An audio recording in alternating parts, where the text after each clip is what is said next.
seguimos en la misma serie, en la serie En esto creemos, y hemos ido tratando diferentes temas, pero este tema de hoy es un tema que a mí personalmente me apasiona muchísimo, porque si no fuera porque este tema me apasiona, yo creo que no estaríamos en este lugar. Pero para mí la iglesia y lo que significa la iglesia y el plan que tiene Dios para la iglesia, a mí me parece que es importantísimo.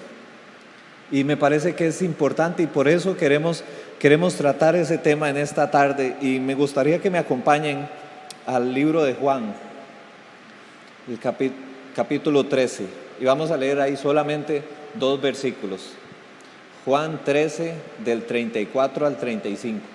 Hoy voy a estar leyendo en la Nueva Traducción Viviente, por aquello, si usted quiere seguirme en la misma versión. Juan 13, del 34 al 35. Dice así: así que ahora, este es Jesús hablando, dice Jesús, así que ahora les doy un nuevo mandamiento: ámense los unos a los otros. Tal como yo los he amado, ustedes deben amarse unos a otros. El amor que tengan unos por otros será la prueba ante el mundo de que son mis discípulos. Jesús hablando con los discípulos en ese momento. Es curioso porque fue un mensaje que Jesús reservó hasta el momento en que estaban los que se iban a quedar. De hecho, estas frases de Jesús suceden justo después de que Judas se va. Fue como que, y de hecho la Biblia lo narra así, si ustedes se van unos versículos atrás, Judas se va y quedan los que tenían que estar, y entonces dice que en el momento que él se fue, Jesús comenzó a hablar. Y en el momento que Jesús comienza a hablar, transmite este mensaje a los discípulos. Ahora, yo no sé si ustedes notan, pero dice: un mandamiento nuevo les doy. ¿Por qué un mandamiento nuevo? Si que se amen, que amar al prójimo ha estado presente en la tradición de ellos. Hasta ese momento había estado presente desde el tiempo de Levítico. Si usted va a Levítico 18, 19 o 19, 18, uno de esos dos, ahí en ese versículo dice que amen a sus prójimos, que amen a los demás como se aman ustedes mismos. Entonces, ¿qué es lo nuevo que hay en este mandamiento? ¿Por qué Jesús vuelve a ver a los discípulos y les dice: les voy a dar un mandamiento nuevo? Si amarse no era nuevo, ¿qué era lo nuevo que Jesús les estaba diciendo? Y cuando yo me puse a analizar este pasaje, me di cuenta de que la clave estaba en lo que Jesús reitera un montón de veces. De hecho, lo usa 3 veces en ese pequeño espacio, lo usa 3 veces. Jesús constantemente dice: unos a otros. Y me puse a analizar un poco y a leer un poco sobre esta frase, sobre ese unos a otros, y la palabra que se traduce, digamos, del griego como unos a otros, o unos con otros, o unos por otros, es una misma palabra. Esa palabra era alelón. Está extraña la palabra, pero era alelón. Y alelón era la forma que se usaba para hablar de una relación mutua. Unos por otros es una relación en la que yo doy, pero también recibo al mismo tiempo. Y no todas las relaciones que nosotros tenemos son así. Hay relaciones en las que uno da, pero no recibe lo mismo que está dando. Pero Jesús se vuelve y le dice a los discípulos: la relación de ustedes va a ser de amor, pero va a ser de amor los unos por los otros. Usted ama a su hermano y su hermano lo ama a usted de vuelta. Y esa frase, unos por otros, tiene un significado importantísimo en el Nuevo Testamento. De hecho, me encontré que en el Nuevo Testamento se usa 59 veces. 59 veces usa esa misma palabra, alelón, para referirse a unos por otros o unos a otros. Y en esas 59 veces, todas las veces que se usa, le está hablando al pueblo de Dios o a la iglesia de cómo deben ser las relaciones entre ellos. Entonces tiene un significado especial para la iglesia y se refiere a la relación que tiene que haber entre los seguidores de Cristo. Ahora, el tema de hoy es iglesia, y la iglesia normalmente la asociamos con un edificio, ¿verdad? Decimos: voy a ir a la iglesia, o mire, ahí queda tal iglesia, o aquí queda la otra. Pero la iglesia, el significado de la palabra iglesia es la reunión, y en el contexto cristiano, la reunión de los creyentes o de las personas que siguen a Cristo. Entonces la iglesia son los seguidores de Cristo cuando se reúnen. No puede haber iglesia si no están reunidos. Eso es importante. La iglesia existe cuando está reunida, cuando hay creyentes, cuando hay personas que siguen a Cristo que están reunidos. Pero además lo que nos está diciendo unos a otros es que tiene que haber un tipo de relación diferente entre esas personas que están reunidas. Los que se reúnen, los que se hacen llamar iglesia o los que son reconocidos como iglesia son personas que se reúnen pero que tienen una relación que es entre unos y otros, los unos con los otros. Y esa relación, no, como les decía, no describe todas las relaciones que nosotros podamos tener, porque si yo me encuentro a alguien en la calle o me encuentro a alguien en un restaurante, yo puedo ser amable con esa persona en un restaurante, pero probablemente me va a responder de forma neutral o me puede responder hasta una conchada o cualquier cosa, y no está mal porque yo no espero que me responda con lo mismo que yo estoy ofreciendo. Pero en la iglesia, según las palabras de Jesús, el tipo de relación tiene que ser una relación en la que yo doy pero recibo al mismo tiempo. Quiere decir que no es una relación que me seca, que me escurre todo lo que yo tengo, sino que es una relación que me nutre. Y por eso es tan importante la iglesia, porque en la iglesia nosotros encontramos relaciones que no solamente damos, sino que también recibimos al mismo tiempo. Y las relaciones en la iglesia deben ser así, deben ser relaciones en las que yo amo, pero recibo amor de vuelta.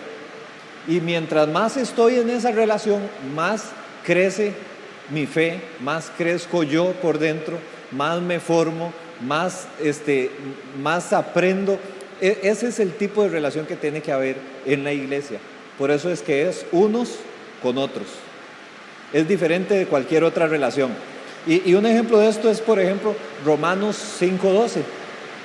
En Romanos 5:12 dice la Biblia: así como nuestro cuerpo tiene muchas partes y cada parte tiene una función específica, el cuerpo de Cristo también.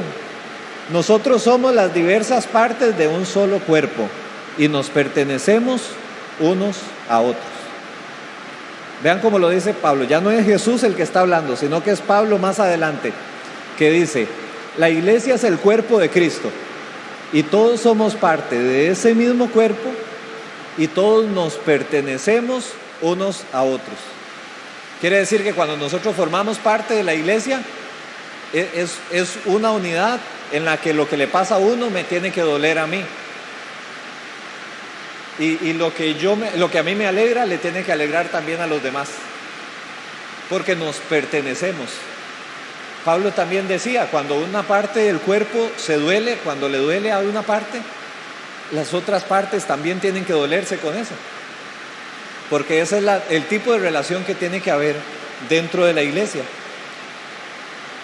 Y siempre que esta expresión, unos con otros o unos por otros, aparece en la Biblia, se está refiriendo a la forma en que nosotros debemos tratarnos. Otro ejemplo que es clarísimo es 1 de Tesalonicenses 3:12, porque 1 de Tesalonicenses 3:12 dice: y que el Señor haga crecer y sobreabundar el amor que tienen unos por otros y por toda la gente. Vean qué curioso, porque habla de dos tipos de relaciones y dice que el Señor haga sobreabundar el amor que tienen, primero, en primer lugar, unos por otros y después con toda la gente. Estaba diciendo que hay un tipo de relación específica. En otro momento Pablo dice, primero con los de la fe y después con los hermanos de la fe y después con las demás personas, porque hay un tipo de relación que tiene que ser principal. Otra cosa que yo me encuentro que me dan a entender estos versículos es que yo no puedo tener mejor relación con las personas fuera de la iglesia que con los que son parte de mi propio cuerpo y con los que comparto. Tiene que ser una relación especial. Y hoy solamente vamos a ver algunas, porque no vamos a ver las 59 expresiones o los 59 momentos en los que se habla de cómo unos con otros debemos relacionarnos. pero sí vamos a ver algunos, porque yo creo que es importante que nosotros como iglesia tengamos claro cómo debe ser, cuál es el tono en el que nos debemos relacionar cuando estamos o cuando somos parte de una misma iglesia.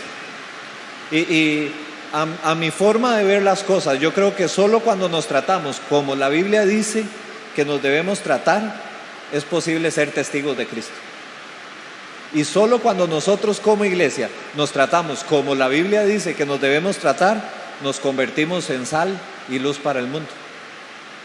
Es imposible, porque vean que Jesús les dice en ese mandamiento que leíamos al principio: y así conocerán que son mis discípulos.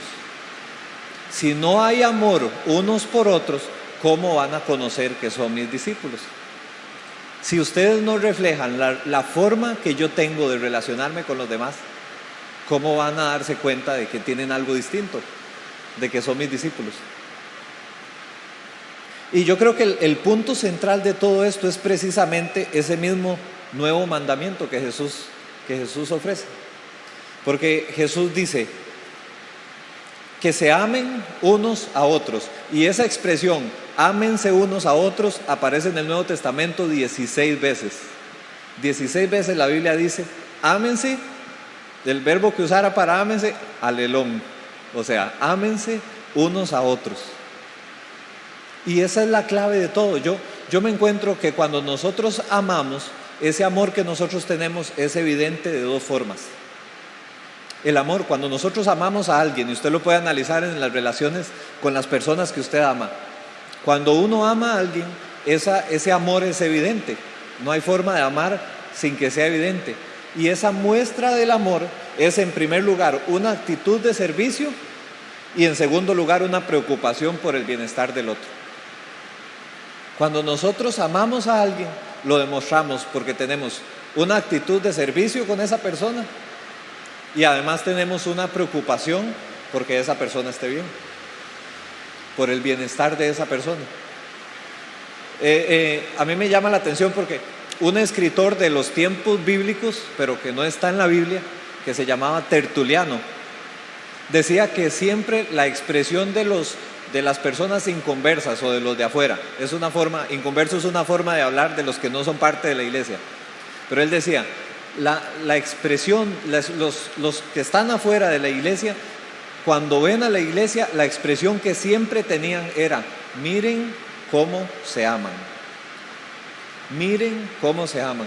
Y Tertuliano era un historiador, y él escribió sobre el grupo, él no era cristiano, pero escribió sobre los cristianos. Y dice, cuando las personas de afuera ven a los cristianos, siempre lo que dicen es: miren cómo se aman. Ahora, eso era en los tiempos bíblicos, cuando la iglesia empezó. ¿Qué pasa si nos traemos a Tertuliano ahora a la actualidad? ¿Qué dice la gente de afuera cuando ve a la iglesia? Si ustedes conocen personas que no van a la iglesia o que no tienen nada que ver con la iglesia, cuando ellos hablan de la iglesia, ¿qué es lo que dicen?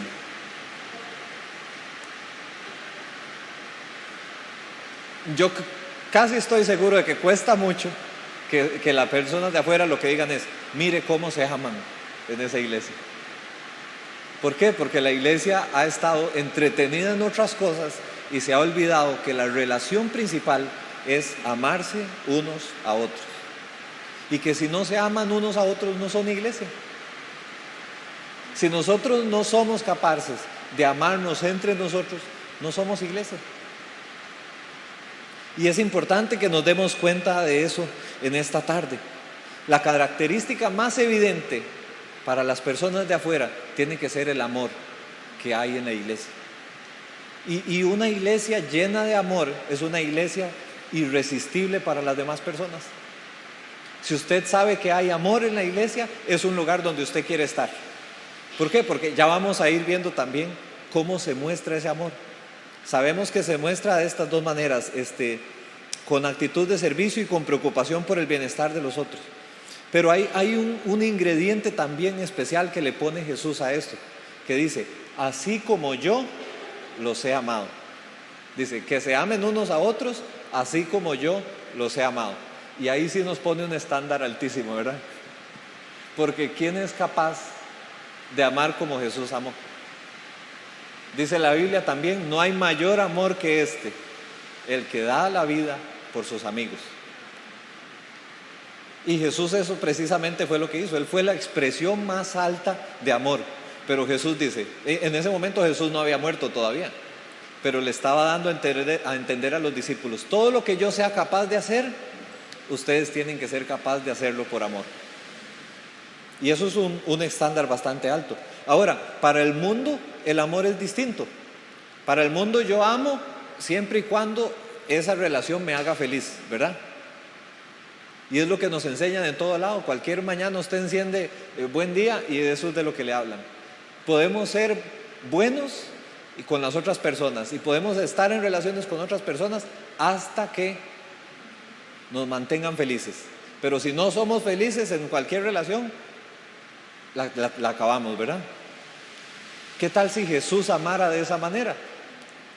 ¿Qué tal si Jesús devolviera amor de esa manera? Yo amo solo si me aman, pero Jesús es capaz de amar. Dice Juan 3:16, conocidísimo, de tal manera amó Dios al mundo, no solo a los que lo aman a Él, al mundo, que dio a su Hijo. Y de tal manera amó Jesús que fue capaz de venir y morir por nosotros. De esa manera tienen que amar los seguidores de Cristo. De esa manera debemos amar nosotros. Entonces, qué difícil, porque si para el mundo yo amo hasta que deje de ser feliz, cuando dejo de ser feliz no, pero para Jesús era yo amo aunque me cueste la vida. Es un tipo de relación completamente distinta y eso no calza con lo que se mueve en la cultura actual, en el mundo actual, porque el mundo actual trata todo de individualismo. ¿Qué es individualismo? ¿A qué le suena? Individualismo. Al yo. Dicen, es curioso, yo creo que uno no se imagina una cultura distinta, pero hubo tiempos en los que la cultura humana no era individualista, que todo era en comunidad. Y tal vez nosotros, cuando tenemos ya un tiempo de vivir aquí en la tierra, recordamos que tal vez antes la gente no era como tan aparte. A mí me pasa, yo tal vez no soy tan mayor, pero recuerdo tiempos donde todo el mundo se saludaba, que todavía a veces pasa en el campo, ¿verdad? Pero la gente, todo el mundo se saludaba, todo el mundo se conocía y a todo el mundo le importaba lo que le pasaba a los demás. Pero el individualismo es, a mí no me importa lo que le pase a los demás y a los demás no tiene por qué importarles lo que me pasa a mí tampoco. Esa es la mentalidad individualista. Es que yo nada más protejo, yo nada más trabajo por mis propios intereses. El asunto es que el individualismo, la parte que no nos cuentan, es porque es muy sencillo vivir de forma individualista, no tengo que preocuparme por nadie más, pero trae una soledad terrible. Y la sociedad, la clase de problemas que uno ve en la sociedad son problemas que hablan de una cultura individualista que se salió de control.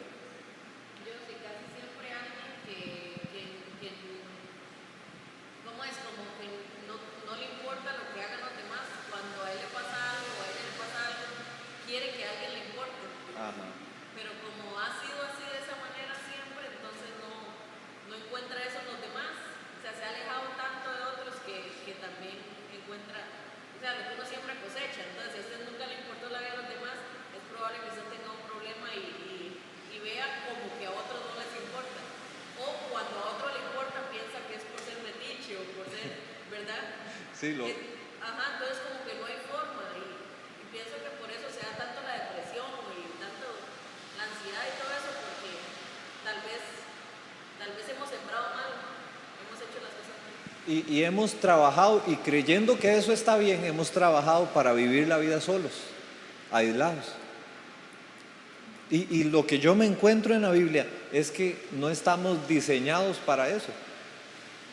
Si usted lee los libros de antropología, lo que se encuentran es que el ser humano es un ser social, que está hecho para vivir en sociedad, pero de alguna forma nosotros nos hemos metido la idea y nos hemos cerrado la idea de que debemos nada más de velar por lo propio y de proteger nuestros propios intereses y de aislarnos o que no nos importe lo que le pasa a los demás. Y en realidad, Carla decía, cuando estamos pasando por una dificultad sí necesitamos porque en realidad en el corazón todos necesitamos un lugar donde podamos amar y donde podamos ser amados. Y por eso la iglesia existe, y por eso Dios planeó la iglesia, porque necesitamos un lugar donde podamos vivir y expresarnos plenamente y ser plenamente humanos. Y la iglesia en parte cumple esa función.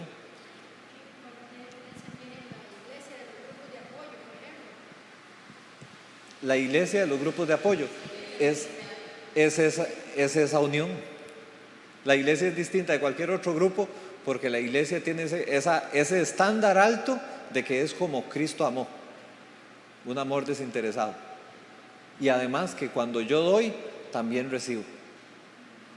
Y que el vínculo perfecto que nos une es amor. En los grupos de apoyo, el vínculo perfecto que une, no es perfecto, pero el vínculo que une a las personas es que yo quiero salir de esto, o yo quiero estar bien.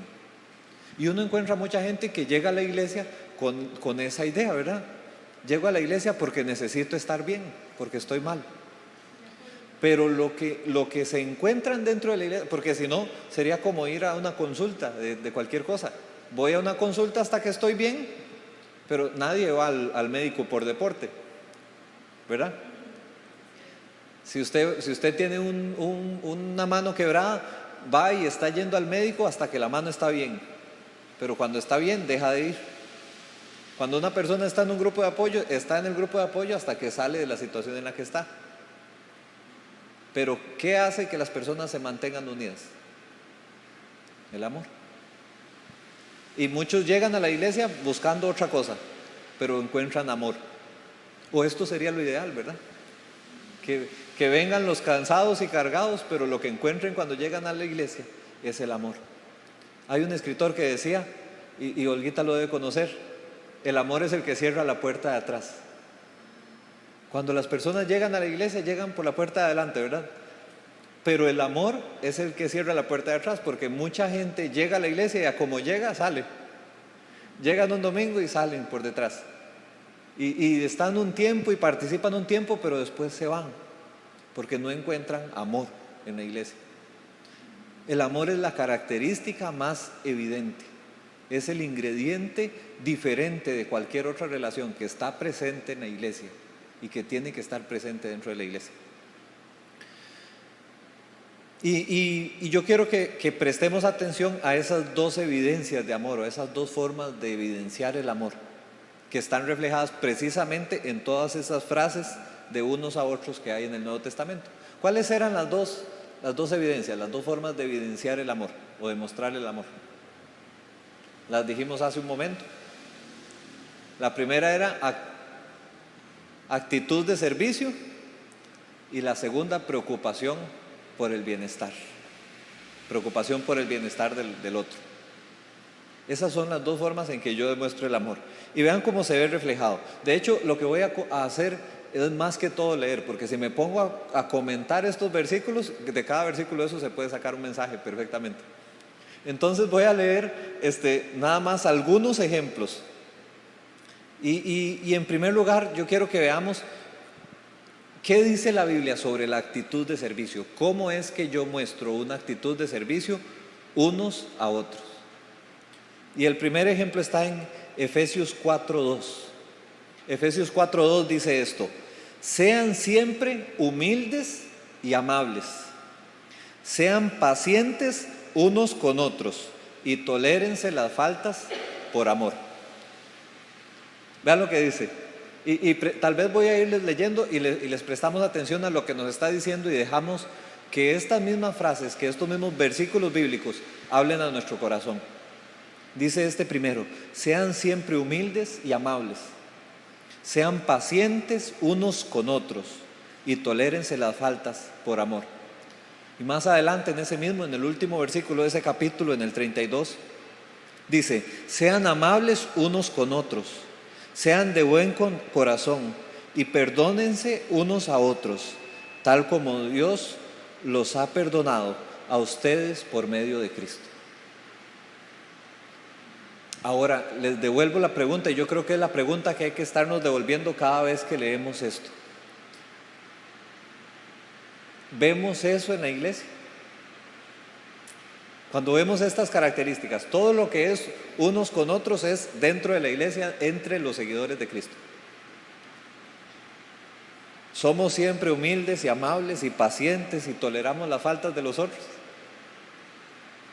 Somos amables unos con otros, de buen corazón, y nos perdonamos tal como Dios nos perdonó a nosotros. Vean que suena como un matrimonio, ¿verdad?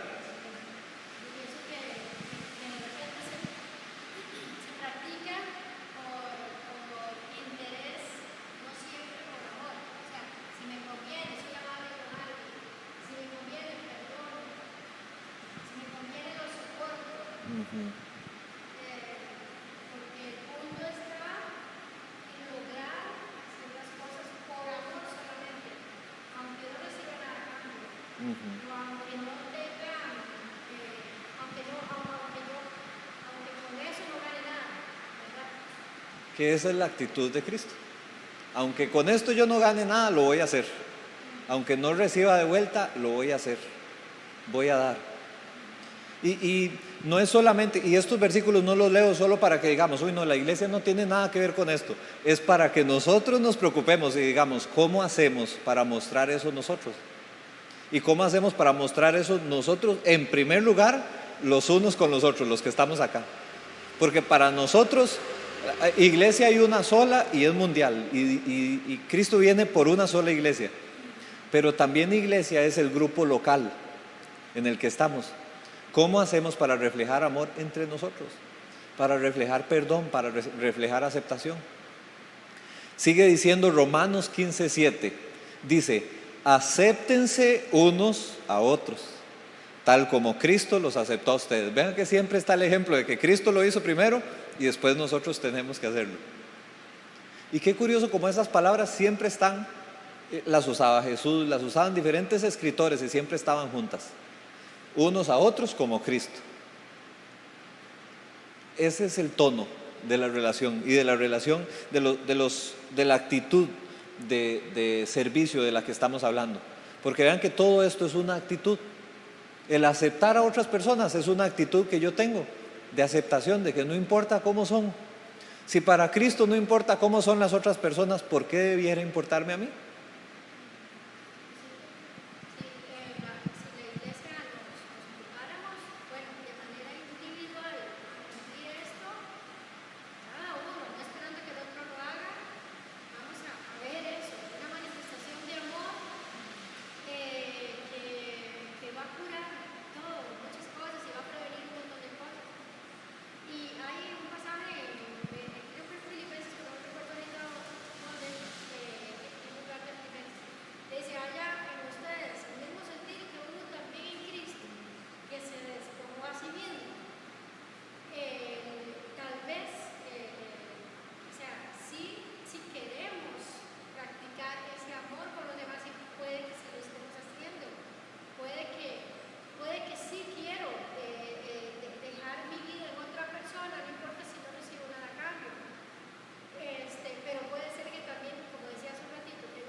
Claro, y a uno le parece ideal. Yo no sé, cuando yo leía todos estos versículos yo decía, es que eso es como un mundo ideal, ¿verdad? Es como la iglesia ideal, pero vieras que me movía en el corazón y me preocupaba en el corazón porque yo digo, ¿por qué tiene que ser algo que solo en la Biblia aparece? Y que la iglesia actual, la iglesia de nosotros, no sea capaz de demostrar el amor de esa forma, de servir de esa forma, de reflejar a Cristo de esa forma. De testificar. Cuando hablamos de testificar o de ser testimonio, es que nosotros contamos lo que Cristo hace, pero con lo que hacemos. Que nosotros podamos afectar al mundo de la forma que Cristo afectó. Pero el asunto es que a veces queremos hacerlo en el mundo, pero no queremos hacerlo entre nosotros. Y queremos separados, porque Jesús ahí empieza, ¿verdad? Y es la misma oración que dice, para que sean uno. Y a veces nosotros queremos y pensamos en las necesidades de los de afuera antes que pensar en las necesidades de nosotros mismos como iglesia y de preocuparnos por los mismos hermanos que tenemos al lado. Ahora, decimos hermanos y hermanas y no es solo por tradición, también dice, tengan un amor fraternal unos por otros. Y fraternal es el de hermanos. Y la Biblia nos dice, tengan ese amor de hermanos unos por otros. Esa relación de cercanía. Colosenses 3, del 13 al 15 dice, sean comprensivos con las faltas de los demás y perdonen a todo el que los ofenda. Recuerden que el Señor los perdonó a ustedes, así que ustedes deben perdonar a los otros. Sobre todo, vístanse de amor, lo cual nos une a todos en perfecta armonía. Y la paz que viene de Dios, de Cristo, gobierne en sus corazones. Pues como miembros de un mismo cuerpo, ustedes son llamados a vivir en paz y sean siempre agradecidos. Vean todo lo que dice en solamente esos versículos. Y deje que esto le hable a su corazón. Santiago 4:11 dicen, no hablen mal los unos de los otros. Así sencillo y conciso. Y eso es, digamos, yo lo veo en la Biblia y veo que la Biblia dice, no hagan esto los unos con los otros, y automáticamente lo que debemos pensar es, en la iglesia yo no puedo hablar mal o no debo hablar mal de los otros. ¿Qué tal que nosotros nos pusiéramos entre ceja y ceja a cumplir con esta sola característica? Eso nos transforma como iglesia, eso nos cambia, porque cuando yo puedo llegar a un lugar donde sé que no andan hablando a mi espalda o no andan hablando de mí, es distinto. Cuando yo puedo tener esa confianza de venir y mostrar mis debilidades y de mostrarme tal como soy, y que no van a salir a contarle a los demás, ay, es que fulano es tal. Es una de las debilidades y es uno de los reclamos que más escucha uno desde afuera. Pero la Biblia lo dice claro, Santiago 4:11, no hablen mal los unos de los otros. Dice Gálatas 6:2, lleven los unos las cargas de los otros y cumplan así la ley de Cristo. Vean que estamos hablando de actitud de servicio, y una actitud de servicio, una actitud humilde es donde yo considero, porque la Biblia también lo dice así, dice, ninguno considere a los otros como menos que usted, sino que vea a los otros como superiores a usted mismo, ¿verdad? La Biblia también dice, y estos no los traía aquí, pero son de los que también recuerdo que tienen que ver con esto. Dice, lávense los pies los unos a los otros. Y Jesús utilizó esa frase nuevamente, y es la primera vez que la utiliza, para decir, lávense los pies los unos a los otros. Que tiene que ver con llevar las cargas, con ayudar, con servir a los demás. Con estar presente, sí, para esa persona. Esa es la actitud que cuando yo amo, yo demuestro eso. Y en 4 ocasiones dicen, y esta me pareció curiosa, yo de hecho se lo dije a Carla cuando lo estaba viendo, en 4 ocasiones la Biblia dice, salúdense los unos a los otros. y ahora uno dice, ay, pues eso es cualquier cosa. ¿Cuántas veces uno escucha, no me saludó? ¿Y cuántas veces no me saludó se vuelve un problema? Y Pablo constantemente le recordaba, salúdense con amor los unos a los otros. Vean, solo esa actitud, y recuerden que esto siempre es jalando primero para el propio saco. Solo la actitud de que cuando yo llego a la iglesia, saludo a todas las personas, cambia el tono de las reuniones, cambia el tono de la forma, porque cuando yo llego y saludo con amor a alguien, le pregunto, ¿y cómo ha estado? Y no es que le pregunto cómo ha estado y me doy la vuelta y me voy, sino que me interesa que me diga, me interesa saber cómo está. Solo eso cambia el tono, solamente saludarse. ¿Qué tal si lo volvemos una práctica de nosotros? No esperar, porque igual es como Cristo lo hizo, y Cristo daba el primer paso él y después esperaba. Y sin esperar, digo. Entonces, ¿Cuál es la actitud de nosotros? ¿Y qué tal si lo hacemos una práctica? Cada vez que llegamos a la iglesia, cada vez, y no solamente en el lugar, cada vez que nos encontramos con los que compartimos la fe, saludémonos. Saludémonos con amor. Es algo demasiado sencillo, pero cuando nos pertenecemos y cuando nos amamos, es algo que hacemos con todo el gusto. Y la actitud siempre es la misma, no cambia dependiendo del lugar. El eslogan de nosotros es que somos iglesia en todo momento y en todo lugar, en todo tiempo y en todo lugar. Y es que en cualquier lugar donde estemos tenemos que actuar como si fueran los unos con los otros, con ese mismo tipo de relaciones. Y vean qué curioso, vean que la iglesia y la familia funcionan con los mismos principios, porque todos estos principios que estamos leyendo aplican igualmente para la familia, porque las instituciones que Dios estableció funcionan con los mismos principios. Y tanto la iglesia como la familia no es una institución creada por el hombre, sino que es una institución establecida por Dios. Dios fue el que dijo: dejará el hombre a su padre y a su madre y se unirán y será una misma carne. Y vea qué curioso, porque usa esa misma analogía de una misma carne para después decir: cuando ustedes son creyentes, cuando creen en Cristo, se vuelven un mismo cuerpo y se pertenecen unos a otros. Es la misma analogía y los mismos principios siguen aplicando.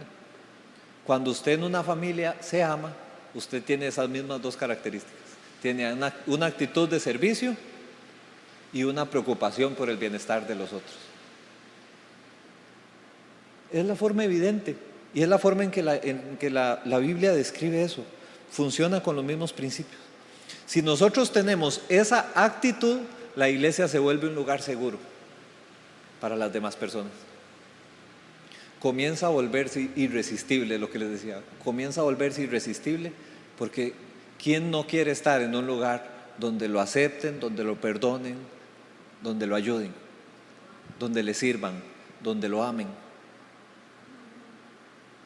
El problema es cuando yo vuelvo a ver a la iglesia y no digo: miren cómo se aman, sino que lo que digo es: qué pleito de perros y gatos. Ahí es donde está el problema.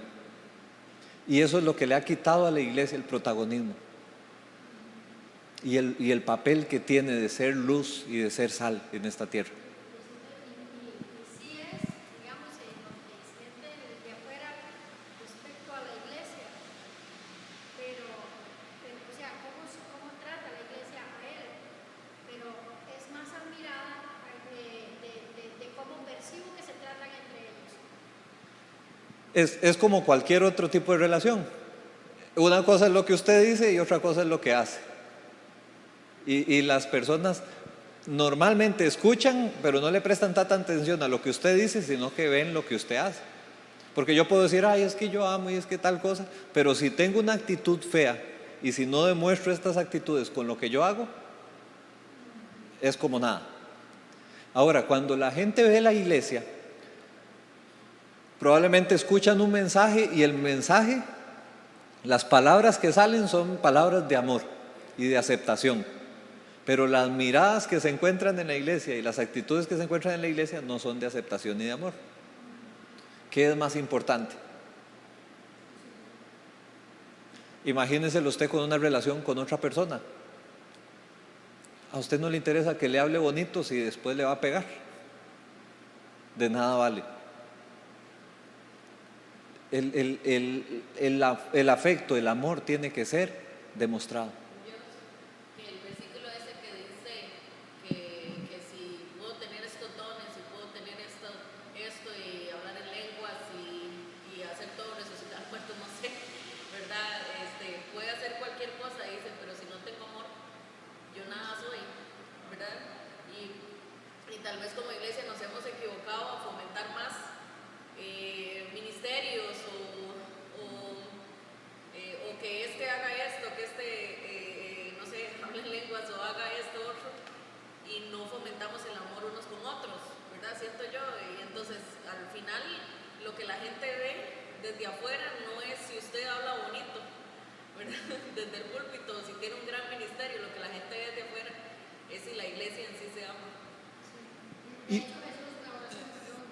Sí, y Jesús no dijo, ay, es que si ustedes tienen un buen grupo de música, entonces en eso conocerán que son mis discípulos. No, eso no importa. Es que si ustedes tienen música muy fuerte, en eso la gente se va a dar cuenta, porque escucharán de lejos y se darán cuenta que ahí están mis discípulos. No, eso no es lo que dice la Biblia. Y lo que dijo Jesús oró, que se amen y que puedan ser uno, para que el mundo crea. Porque cuando no se aman y no son uno, el mundo no cree. No convencemos a nadie. Ahora, la iglesia crea ese ambiente, con una actitud de servicio crea un ambiente de seguridad, pero además de ser un ambiente seguro, también es un lugar que nos impulsa a crecer. Y eso se logra con la preocupación por el bienestar, que era la segunda evidencia del amor. Y ahí encontramos, por ejemplo, Romanos 14:13, que dice, así que dejemos de juzgarnos unos a otros. Por el contrario, propónganse vivir de tal manera que no causen tropiezo ni caída a otro creyente. Vean que ahí está usando unos a otros y creyente, porque es de la relación entre iglesia. Y dice, no debemos juzgarnos unos a otros. Ahora, hay mucho alrededor de este tema, porque juzgar es, cuando uno juzga, cuando uno es juez, uno dice, merece castigo o no merece castigo, ¿verdad? Y esa es la parte que está mal. Pero a veces utilizamos el no debemos juzgarnos para que nadie me diga a mí lo que estoy haciendo mal. A mí nadie me puede decir nada porque me está juzgando, y de una vez acusamos. Juzgar es sentenciar un castigo, es dar un veredicto final. Eso es juzgar. Pero la Biblia solamente dice no se juzguen los unos a otros, pero repite un montón de veces, amonéstense unos a otros y enséñense unos a otros y instrúyanse y repréndanse unos a otros. Entonces la Biblia nos dice que nosotros no somos jueces y no debemos de juzgar, pero cuando yo me preocupo por el que tengo al lado, yo le voy a decir qué es lo que está haciendo mal. Ahora vea cómo lo dice. Dice Colosenses 3:16, enséñense y aconséjense unos a otros con toda la sabiduría que Dios da. Entonces, no es tampoco que consejos así de, lo que ocupa es gavilana para y dar remedios, no se trata de eso. Dice que es con la sabiduría que Dios nos da, nosotros nos aconsejamos y nos enseñamos.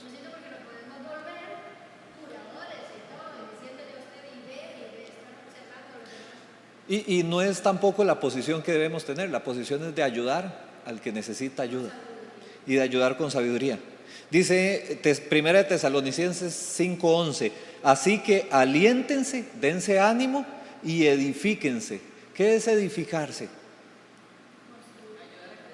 Ayudar a crecer, ayudar a construir, que le hace falta tal cosa y yo le ayudo para que desarrolle tal cosa. Dice, edifíquense unos a otros. Entonces en la iglesia nosotros, es cierto, es un ambiente seguro, un ambiente donde nos amamos, pero también es un ambiente que nos incomoda porque nos ayuda a crecer.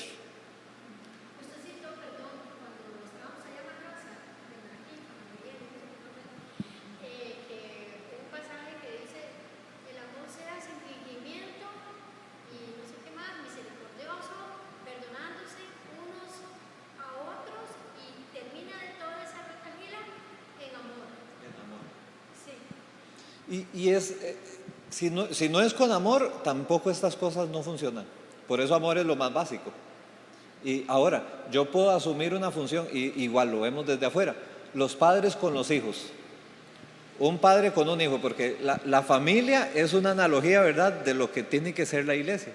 Una familia que funciona con los principios bíblicos, claro está, ¿verdad? Pero entonces, en una familia, los padres tienen que, y normalmente están preocupados por el bienestar de los hijos. Y se preocupan por suplir las necesidades y por crearles oportunidades para que crezcan y por corregirlos cuando tengan que corregirlos, porque mentira que sin corrección eso es amor. Hay momentos en los que hay que corregir y en los que hay que disciplinar. Si lo que se busca es el bien, hacemos eso por amor. Eso mismo sucede con la iglesia. Y ese mismo es el tipo de relación. Dice Santiago 5:16, confiésense los pecados, confiésense los pecados unos a otros y oren los unos por los otros para que sean sanados. Algo que sucede en la relación de iglesia. Confiésense los pecados y oren unos por otros. Esas son cosas que tienen que existir dentro de la iglesia. Nosotros hemos ignorado durante mucho tiempo el hecho de confesarnos las faltas. Y en parte ha sido por el distanciamiento, porque nosotros decimos, bueno, nosotros somos esta religión y esta otra religión es la que practica la confesión. Entonces, como ellos se confiesan, nosotros no nos confesamos. Y eso ha hecho un montón de daño, porque entonces encontramos muchas personas enfermas dentro de nuestras iglesias porque no han confesado cosas que tienen los unos a los otros. La confesión es importante y es un ingrediente importante también de la vida cristiana. Y la Biblia nos está diciendo que en la iglesia, en el ambiente de la iglesia, entre los creyentes debemos confesarnos nuestras faltas y orar unos por otros. La confesión es necesaria. Cuando la falta se comete con alguien, entonces confesarse con la persona, o la confesión, aún cuando no se percatan de la necesidad de confesarlo a alguien de confianza. También. O sea, Sí, no solamente es ir y confesarle una falta que yo cometí con alguien, que dañé, sino que a veces también para sacar pecados que hay dentro de nosotros es traerlos a la luz delante de otra persona. ¿Por qué? Porque el pecado pierde completamente el poder cuando es traído a la luz. Las cadenas del pecado, las ataduras que tiene el pecado funcionan mientras está en la oscuridad. Por eso la confesión es tan importante, porque cuando yo tengo un pecado, aunque sea mío, muy propio, y estoy abrazado a ese pecado, pero lo traigo a la luz con otra persona y esa persona ya sabe que yo estoy lidiando con eso y me ayuda y me ayuda a orar y me ayuda en este proceso de edificar, me ayuda a edificarme en el contexto de una iglesia, eso hace que el pecado pierda poder sobre mí. se confiesa no esperando perdón de esa persona, esperando el perdón de Dios, pero sí la confesión entre un igual. ¿Por qué? Porque el perdón es de Dios, pero el confesar me trae sanidad, es lo que dice acá. Dice, confiésense los pecados unos a otros y oren los unos por los otros para que sean sanados. A veces duramos mucho tiempo sin ser sanos de cosas que hemos hecho y de problemas que hemos tenido porque no somos capaces de confesar unos a otros. Y es importante que retomemos eso, y es algo que la iglesia hace. Y es una forma en que la iglesia ayuda a los demás a desarrollarse. Hebreos 10, 24 al 25, este es lindísimo. Dice, pensemos en maneras de motivarnos unos a otros a realizar actos de amor y buenas acciones. Esto es lo que hace la iglesia, motivarnos unos a otros a realizar actos de amor y buenas acciones. Y no dejemos de congregarnos como lo hacen algunos, sino animémonos unos a otros, sobre todo ahora que el día de su regreso se acerca. Vean que está hablando otra vez de lo que se hace entre iglesia. Animémonos a hacer cosas buenas. Creemos oportunidades. La iglesia tiene que crear oportunidades para que las personas de la iglesia puedan ir y amar a otros y hacer cosas buenas por otros. Es parte de lo que la iglesia hace. Y además, qué curioso que incluye ahí en eso el no dejemos de congregarnos.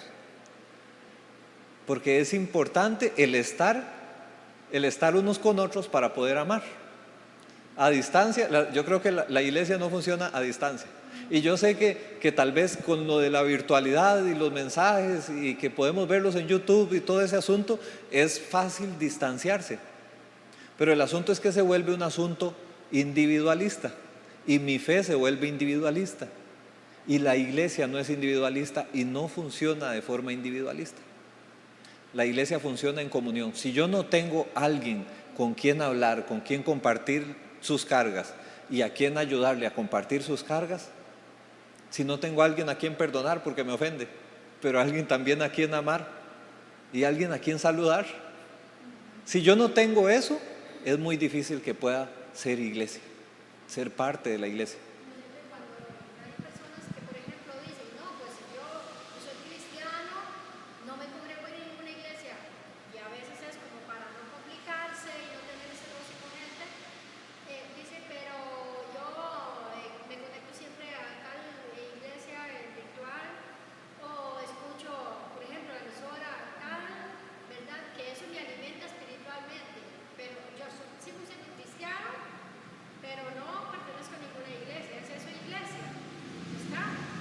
es muy difícil que podamos ser iglesia, y de hecho de eso quiero hablar también, de que es muy difícil que podamos ser iglesia si no estamos en un contexto que nos haga crecer.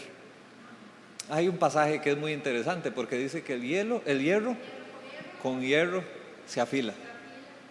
Y yo no puedo crecer a menos de que esté con otras personas que me hacen crecer, de que me motivan a crecer. Y a veces es duro, porque si yo tengo un carácter fuerte o si yo tengo una forma muy chocante de tratar a las demás personas y me encuentro con otra persona que me trata igual, sacamos chispas, ¿verdad?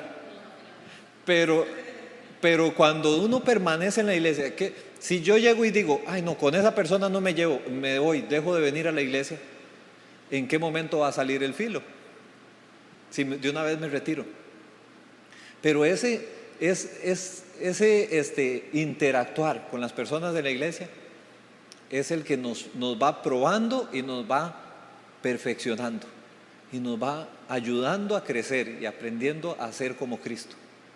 En esa relación, en esa interacción, en las imperfecciones, vean, qué feo estar en una iglesia donde todos actúan perfecto. Porque puede ser muy bonito en el momento, pero ¿cuándo voy a crecer si no tengo a alguien que me pruebe la paciencia a veces? Y recuerde que decíamos, la iglesia es la interacción de los creyentes, ¿verdad? No es el templo. Porque a veces creemos que somos iglesia cuando venimos a un templo, pero no somos iglesia. Podemos venir a un templo y no ser iglesia. Si yo no estoy interactuando con las demás personas y amando a las demás personas y siendo amado por las demás personas, no soy iglesia. Eso es una religión completamente, nada más, son actos.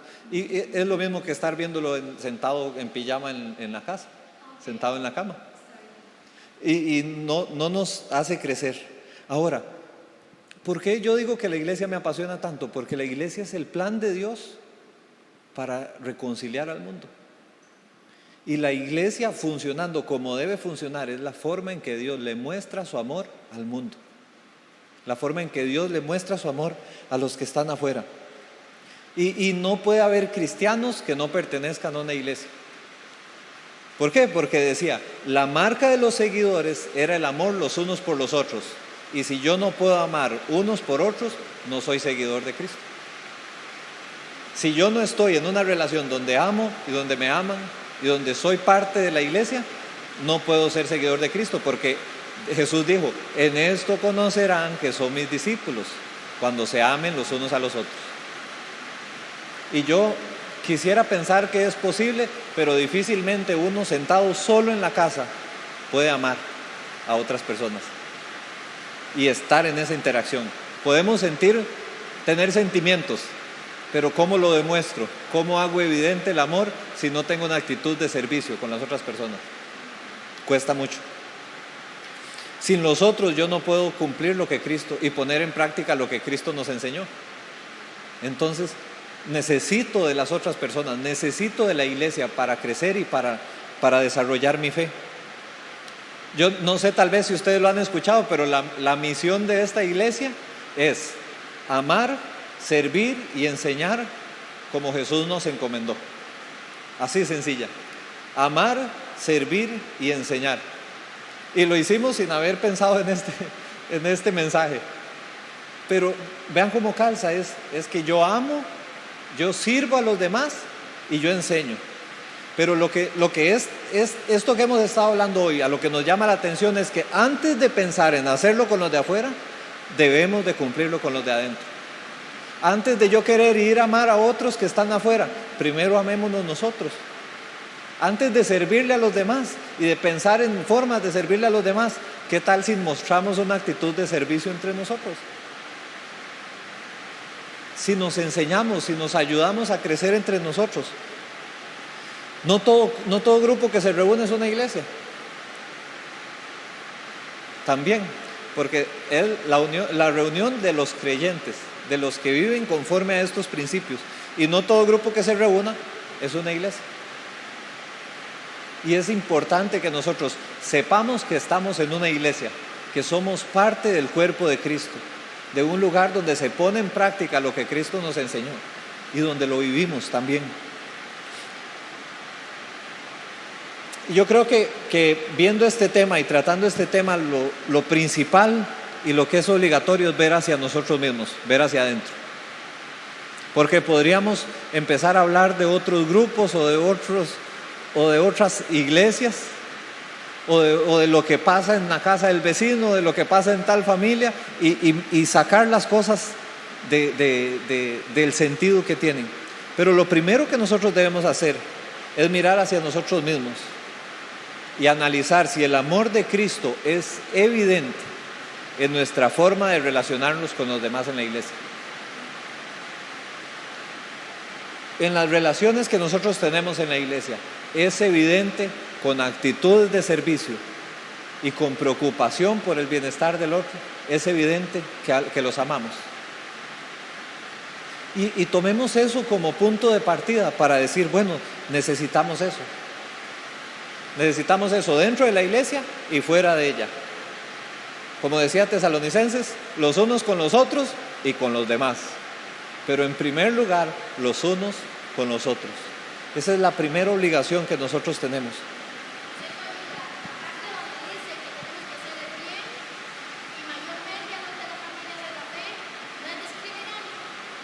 No es discriminante, pero es precisamente hablando de eso. Primero tenemos que testificarle a los demás. ¿Cómo vamos a hablarle de amor a alguien si nosotros no somos capaces de amarnos entre nosotros? ¿Cómo vamos a decirle, usted lo que necesita es aceptación, venga aquí, si no nos aceptamos entre nosotros mismos? Primero a los de la familia de la fe, primero a nosotros y después a los demás. Y es bueno que nosotros nos recordemos estas cosas de vez en cuando. Y que de vez en cuando, porque recuerden, eran 59 versículos, hoy solamente hablamos de algunos. Pero son 59 pasajes donde dice los unos a los otros. Los unos a los otros, entre los cristianos. Esta es la relación que deben tener. Este es el tono en el que deben de tratarse. Ahora, todos necesitamos ser parte de una iglesia que nos ayude a crecer y que nos ayude también a desarrollar los dones que tenemos para servirle a los demás. Y la iglesia tiene que funcionar para eso. ¿Por qué? Porque Dios viene por su iglesia.